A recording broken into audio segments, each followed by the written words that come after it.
Everyone, আজকে বলবো fitness এবং লাইফস্টাইল কাকে বলে। দেখুন, প্রচণ্ড বৃষ্টি, আমি কিন্তু চাইলে কিন্তু রিক্সা আসতে পারতাম, বাইকে আসতে পারতাম। আমার মাথায় কিন্তু ছাতা, হাতে প্রায় 4.5 থেকে 5 কেজি ওজনের ব্যাগ, তারপর আমি হেঁটে আসতেছি। That's call fitness.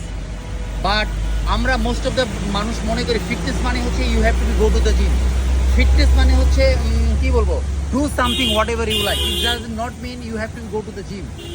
যেটা করলে আপনার ব্লাড সার্কুলেশন ইনক্রিজ হয়, আপনার ক্যালোরি মেনটেনে থাকে, আর আর আর মানে ঘাম আসে, এরকম কোনো কিছু করাকে ফিটনেস বলে। সো আমি সবাইকে I try to humble request to everyone, do something whatever you like, but আপনাকে অ্যাক্টিভ থাকতে হবে। আপনি যদি অ্যাক্টিভ থাকেন তাহলে আপনার বডি ফ্যাট, তারপরে হচ্ছে বডি ওয়েট কিন্তু র্যাপিডলি বাড়বে না।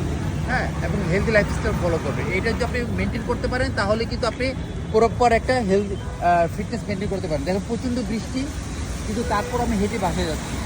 That is the fitness. So bye, ভালো থাকবেন।